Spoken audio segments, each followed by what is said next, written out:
ನಮಸ್ತೆ friends, welcome back to my channel. Friends, ನಿಮಗೊಂದು ಇವತ್ತೊಂದು ಟಾಪಿಕ್ ಬಗ್ಗೆ ನಾನು ಹೇಳ್ತೀನಿ. ಪಾಸಿಟಿವ್ ಮತ್ತು ನೆಗೆಟಿವ್ ಥಿಂಕ್. ಪಾಸಿಟಿವ್ ಥಿಂಕ್ ಅಂದ್ರೇನು, ನಾವು ಸಕಾರಾತ್ಮಕವಾಗಿ ಯೋಚನೆ ಮಾಡೋದು, ಒಳ್ಳೊಳ್ಳೆ ಯೋಚನೆಗಳನ್ನು ಮಾಡುವುದು. ಯಾವತ್ತೂ ಒಂದು ಒಳ್ಳೆ ಯೋಚನೆ ಮಾಡಿದರೆ ಒಳ್ಳೆಯದೇ ಆಗುತ್ತೆ. ನೆಗೆಟಿವ್ ಥಿಂಕ್ ಅಂದರೆ ನೆಗೆಟಿವ್, ಯಾವಾಗಲೂ ಕೆಟ್ಟದ್ದು ಯೋಚನೆ ಮಾಡೋದು.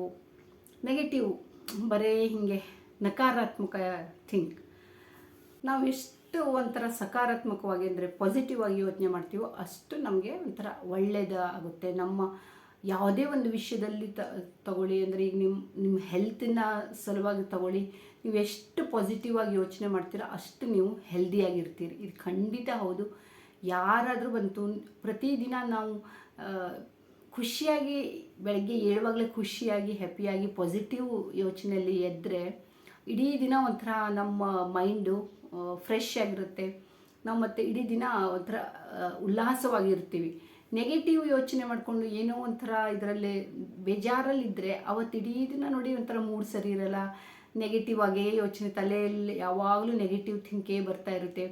ಯಾವತ್ತು ನಾವು ಪಾಸಿಟಿವ್ ಬಗ್ಗೆ ಏನಾದರೂ ಒಂದು ಒಳ್ಳೆ ವಿಷಯದ ಬಗ್ಗೆ ನಾವು ಯೋಚನೆ ಮಾಡ್ತೀವೋ, ಒಳ್ಳೆ ಯಾವುದಾದ್ರೂ ಒಂದು ಯೋಚನೆ ಮಾಡ್ತೀವೋ, ಯಾವುದೇ ಒಂದಾದರೂ ಬಂತು ಅದೇ ನಮಗೆ ಒಂಥರ ಆ ಥರ ಫೀಲ್ ಆಗುತ್ತೆ, ಒಳ್ಳೇದಾದ ಹಾಗೆ ಆಗುತ್ತೆ, ಒಳ್ಳೇದಾಗುತ್ತೆ. ನಾನೊಂದು ಸಣ್ಣ ನಿಮಗೆ ಒಂದು ಎಕ್ಸಾಂಪಲ್ ಕೊಡ್ತೀನಿ. ನಂದು ಒಂದು ಉದಾಹರಣೆ. ನಾನು ಸುಮಾರು ಒಂದು 7-8 ವರ್ಷ, ಈಗ ಒಂದು 4 ವರ್ಷದ ಹಿಂದೆ, 4 ವರ್ಷ ಆಯಿತು ಈಗ ಬಿಟ್ಟು, 4 ವರ್ಷದ ಹಿಂದೆ ಆಲ್ಮೋಸ್ಟ್ ಒಂದು 8-10 ವರ್ಷ ಕ್ರಿಕೆಟ್ ಆಡಿದ್ವಿ. ಕ್ರಿಕೆಟ್ ಅಂದರೆ ಯಾವ ಥರ ನೀವು ನಗ್ಬೋದು, ಏನಪ್ಪ ಲೇಡೀಸ್ ಕ್ರಿಕೆಟ್, ನೀನು ಕ್ರಿಕೆಟ್ ಆಡಿದ್ವಿ ಎಲ್ಲ ರೀಲ್ ಬಿಡ್ತಾಳೆ ಹಾಗೆ ಅಂತದ್ದು. ಪ್ರಾಮಿಸ್ಸು, ನಾನು 8-10 ವರ್ಷ ಕ್ರಿಕೆಟ್ ಆಡಿದ್ದೀನಿ. ಕ್ರಿಕೆಟ್ ಅಂದರೆ ನ್ಯಾಷನಲ್ ಪ್ಲೇಯರು ಅಥವಾ ಸ್ಟೇಟ್ ಲೆವೆಲ್ ಪ್ಲೇಯರು ಅಂತಲ್ಲ. ಹಾಗೆ ನಾವು ಒಂದು ಇತ್ತು ಗ್ರೂಪು, ಅಂದರೆ ಒಂದು ಕಾಲೋನಿ, ಅಲ್ಲಿ ಬಹಳಷ್ಟು ಜೆಂಟ್ಸ್ ಕ್ರಿಕೆಟ್ ನಡೀತಾ ಇತ್ತು. ಆವಾಗ ಲೇಡೀಸ್ದು ಕ್ರಿಕೆಟ್ ಮ್ಯಾಚ್ ಆಗ್ತಿತ್ತು. ಒಳ್ಳೊಳ್ಳೆ ಪ್ಲೇಯರ್ಸ್, ಅಂದರೆ ನಾವೇ ಇರುವಷ್ಟು ಒಂದು 25-30 ಲೇಡೀಸ್, ಅಂದರೆ ಇರುವಷ್ಟು ಒಂದು 150-200 ಜನ ಇರ್ತಿದ್ರು ಜನ. ಅದರಲ್ಲಿ ಒಂದು 20-25 ಜನ ನಾವು ಆಟ ಆಡ್ತಿದ್ವಿ. ಅದರಲ್ಲಿ ಒನ್ ಆಫ್ ಅವರಲ್ಲಿ ನಾನು ಒಬ್ಬಳು, ಅಂದರೆ ಅಷ್ಟು ಪ್ಲೇಯರ್ಸಲ್ಲಿ ನಾನೊಬ್ಬಳು. ನನ್ನ ಸಿಲೆಕ್ಟ್ ಮಾಡ್ತಿದ್ರು. ನಾನು ಬರಲ್ಲ ಅಂತಂದ್ರೂ ನನ್ನ ಬಿಡ್ತಾ ಇರಲಿಲ್ಲ. ಕ್ರಿಕೆಟಿಗೆ ತುಂಬ ನನ್ನನ್ನು ಎಳ್ಕೊಂಡು ಹೋಗ್ತಿದ್ರು. ನನ್ನ ಹೆಸರನ್ನು ಸೇರಿಸ್ತಿದ್ರು ಪ್ರತಿ ವರ್ಷ. ಆಲ್ಮೋಸ್ಟ್ ಒಂದು 10 ವರ್ಷ ಆಟ ಆಡಿದ್ದೀನಿ. ಸುಮ್ಮನೆ ಏನೋ ಈ ಥರ ಒಂದು ಹೀಗೆ ಸುಮ್ಮನೆ ಕ್ರಿಕೆಟ್ ನಡೆಯುತ್ತೆ ಆ ಥರದ್ದು ಅಲ್ಲ. ಹಾಗಂತ ಹೈ ಲೆವೆಲ್ ಕ್ರಿಕೆಟು ಅಂತ ಹೇಳಲ್ಲ ನಾನು, ನಾರ್ಮಲ್ಲು ತುಂಬ ಚೆನ್ನಾಗಿ ಆಡ್ತಿದ್ರು. ಆವಾಗ ಏನಾಗ್ತಿತ್ತು ಗೊತ್ತಾ, ನಾನು ತುಂಬ ಚೆನ್ನಾಗಿ ಆಡ್ತಿದ್ದೆ. ಎಲ್ರಿಗೂ ಅಲ್ಲಿ ಗೊತ್ತಿತ್ತು ನಾನು ಆಡೋದು. ನಾನು ಆಲ್ರೌಂಡರ್ ಇದ್ದೆ. ಫೀಲ್ಡಿಂಗ್ ನಾನು ಚೆನ್ನಾಗಿತ್ತು, ಬ್ಯಾಟಿಂಗ್ ಚೆನ್ನಾಗಿತ್ತು, ಆಮೇಲೆ ಬಾಲಿಂಗ್ ಚೆನ್ನಾಗಿತ್ತು. ಬಾಲಿಂಗ್ ಅಂತೂ ಸಿಕ್ಕಾಪಟ್ಟೆ ಹೆದರ್ತಿದ್ರು ಬಾಲಿಂಗಿಗೆ. ನನಗೆ ಇವಳು ಬಾಲಿಂಗಿಗೆ ಬಂದರೆ ನಮ್ಗೆ ಭಾಳ ಇದು ಅಂತ ಸ್ಟ್ರಾಂಗ್ ಬ್ಯಾಟ್ಸ್ ಇವ್ರನ್ನೇ ಕಳಿಸ್ತಿದ್ರು, ಲೇಡೀಸ್ನ. ಆ ಥರ ಒಂಥರ ಚೆನ್ನಾಗಿ ಇತ್ತು. ನನಗೆ ಅಂತ ನಾನು ಹೇಳ್ಕೊಳ್ಳೋದಲ್ಲ, ಆದರೆ ಒಂದು ರಿಯಾಲಿಟಿಯನ್ನು ಹೇಳ್ತಾ ಇದ್ದೀನಿ.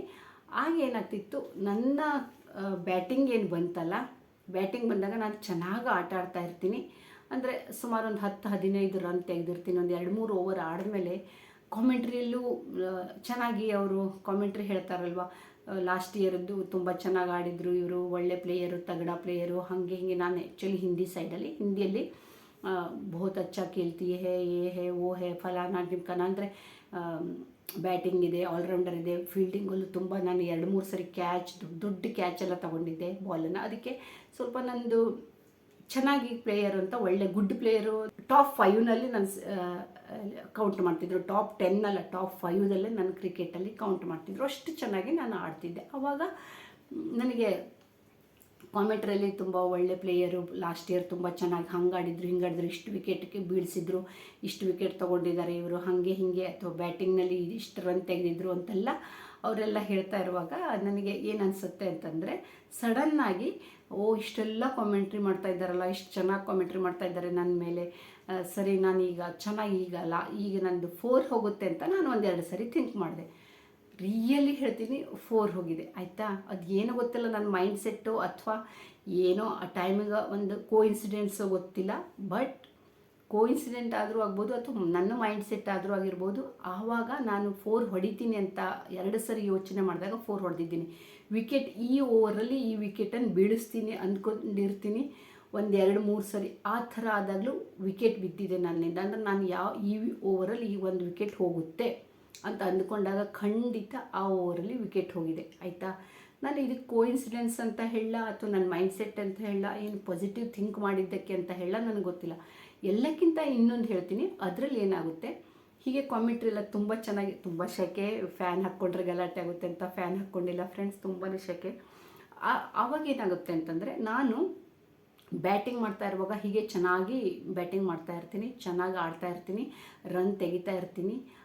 ಆಗ ಏನು ಮಾಡ್ತಾರೆ ಅವರು ಕಾಮೆಂಟ್ರಿ ಅವರು, ಬಲ್ಲೆಬಾಜಿ ಅಚ್ಚ ಕರ್ರಿ ಹಾಗೆ ಹೀಗೆ ಅಂತ ತುಂಬ ಚೆನ್ನಾಗಿ ಮಾಡ್ತಾ ಇದ್ದಾರೆ ಅದು ಇದು ಅಂತ ಹೇಳುವಾಗ, ಅಯ್ಯೋ ಇವ್ರು ಇಷ್ಟೆಲ್ಲ ಚೆನ್ನಾಗಿ ಕಾಮೆಂಟ್ರಿ ಹೇಳ್ತಾ ಇದ್ದಾರಲ್ಲ, ನಾನು ನೆಕ್ಸ್ಟ್ ಬಾಲಿಗೆ ಔಟ್ ಆಗ್ತೀನಿ ಅನಿಸುತ್ತೆ ಅಂತ ನಾನು 1 ಸರಿ 2 ಸರಿ ಮನಸ್ಸಲ್ಲಿ ನಾನು ಥಿಂಕ್ ಮಾಡಿಬಿಟ್ಟೆ.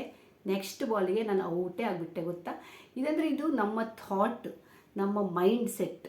ಅದರಲ್ಲೂ ಏನಾಗುತ್ತೆ ಗೊತ್ತಾ, ಈಗ ಸ್ಟ್ರಾಂಗ್ ಆಡೋರಿಗೆ ಸ್ಟ್ರಾಂಗ್ ಪ್ಲೇಯರ್ಸ್ನೇ ಕಳಿಸ್ತಾರೆ. ಈಗ ನಾನು ಬ್ಯಾಟಿಂಗ್ ಮಾಡ್ತಾ ಇದ್ದೀನಿ ಅಂದರೆ ಮುಂದೆ ಬಾಲಿಂಗ್ ಮಾಡೋರು ತುಂಬ ಸ್ಟ್ರಾಂಗ್ ಪ್ಲೇಯರೇ ಬರ್ತಾರೆ. ಆವಾಗ ನಮ್ಮ ಮನಸ್ಸಲ್ಲಿ ಏನು ಬರುತ್ತೆ, ಇವಳು ಬಾಲಿಂಗಿಗೆ ಬಂದಲ್ಲ, ಅಯ್ಯೋ ನಾನು ಔಟ್ ಆಗಿಬಿಡ್ತೀನಿ ಈಗ ಅಂತ ಒಂದು ಮೈಂಡಲ್ಲಿ ಥಾಟ್. ಇದು ಒಂಥರ ಮೈಂಡ್ ಸೆಟ್ಟು ಅನಿಸುತ್ತೆ. ನಾನು ಆಮೇಲೆ ಅನ್ನಿಸ್ತಿತ್ತು, ಎಷ್ಟೋ ಸರಿ ಈ ಥರದ್ದೆಲ್ಲ ನಾನು ಪಾಸಿಟಿವ್ ಥಿಂಕ್ ಮಾಡೋದು. ನಾನು ತುಂಬ ಅಂದರೆ ನೆಗೆಟಿವನ್ನ ಸ್ವಲ್ಪ ದೂರ ಇಡ್ಲಿಕ್ಕೆ ನೋಡ್ತೀನಿ. ನೆಗೆಟಿವ್ ಥಿಂಕ್ ಮೈಂಡಲ್ಲಿ ಬಂದ್ರೂ ದೂರ ಇಡ್ಲಿಕ್ಕೆ ನೋಡ್ತೀನಿ.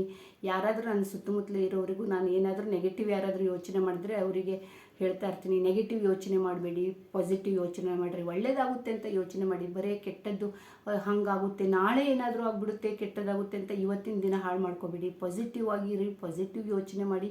ಪಾಸಿಟಿವ್ ಅಂತ ನಾವು ಯೋಚನೆ ಮಾಡಿದಾಗ ಖಂಡಿತ ಅದು ಪಾಸಿಟಿವ್ ಆಗ್ತಾ ಹೋಗುತ್ತೆ. ಪಾಸಿಟಿವ್ ಯೋಚನೆ ಮಾಡಿದಾಗ ನಮಗೆ ಒಂಥರ ಮನಸ್ಸಿಗೆ ಖುಷಿ ಕೊಡುತ್ತೆ, ನೆಮ್ಮದಿ ಕೊಡುತ್ತೆ. ಮತ್ತು ಏನೋ ತುಂಬ ಏನಾದರೂ ಕೆಟ್ಟದಾಗೋ ಬದಲು ಒಳ್ಳೆಯದಾಗುತ್ತಾ ಹೋಗುತ್ತೆ. ಮತ್ತು ಏನಾದರೂ ಒಂದು ಸಣ್ಣದಾಗಿ ಏನಾದರೂ ಆಯಿತು ನೆಗೆಟಿವ್ ಥಿಂಕ್ ಅಂತಂದರು, ಆವಾಗ ನಾವು ಈ ಥರ ಯೋಚನೆ, ದೊಡ್ಡದಾಗೋದಿತ್ತಲ್ಲ ಸಣ್ಣದರಲ್ಲಿ ಹೋಯ್ತು, ಈ ಥರ ಥಿಂಕ್ ಮಾಡಿದಾಗ ಅದು ಒಂಥರ ನಾವು ಮನಸ್ಸಿಗೆ ಸಮಾಧಾನ ಕೊಡುತ್ತೆ. ಯಾವುದೇ ಒಂದಾದರೂ ಬಂತು, ನಾನೊಂದು ಕ್ರಿಕೆಟ್ ಉದಾಹರಣೆ ಕೊಟ್ಟನಲ್ಲ, ನನಗೆ ಆಮೇಲೆ ಅನಿಸ್ತು ನಾನು ಥಿಂಕ್ ಮಾಡಿದೆ ಅಂತ. ಆಮೇಲೆ ಬಂದು ಹೇಳ್ತಿದ್ದೆ, ಆ ಥರ ಯಾಕೆ ಥಿಂಕ್ ಮಾಡ್ತೀಯ, ಪಾಸಿಟಿವ್ ಆಗಿ ನೀನು ಇಲ್ಲ ನಾನು ಚೆನ್ನಾಗಿ ಆಡ್ತೀನಿ ಅಂತ ಹೇಳಬೇಕಿತ್ತು ಅಂತ. ಆದರೆ ಕೆಲವೊಂದು ಸರಿ ಮೈಂಡಲ್ಲಿ ಬಂದುಬಿಡ್ತಿತ್ತು, ಬಂದುಬಿಡುತ್ತೆ. ಅದೇನೋ ನಮ್ಮ ಮೈಂಡ್ಸೆಟ್ಟು, ನಮ್ಮ ಥಾಟ್ ಹಾಗಿರುತ್ತೇನೋ. ಇದು ನನಗನ್ನಿಸುತ್ತೆ. ಅದಕ್ಕೆ ನಾನು ಅಂತೀನಿ, ಆದಷ್ಟು ನಾವು ಯಾವುದನ್ನಾದರೂ ನಮ್ಮ ಮನಸ್ಸಲ್ಲಿ ಏನು ಬರುತ್ತಲ್ಲ ಆದಷ್ಟು ನಾವು ನೆಗೆಟಿವನ್ನು ಹೊರಗಡೆ ಹಾಕಬೇಕು. ಒಳ್ಳೆಯದನ್ನು ನಾವು ನಮ್ಮ ಹತ್ರನೇ ತರಿಸ್ಕೊಂಡ್ರೆ ಖಂಡಿತ ನಮಗೆ ಅದು ಒಂಥರ ಹ್ಯಾಪಿ ಫೀಲ್ ಆಗುತ್ತೆ. ನಾನು ಯಾವಾಗಲೂ ಪಾಸಿಟಿವಲ್ಲೇ ಆದಷ್ಟು ನಾನು ಹೇಳ್ತೀನಿ.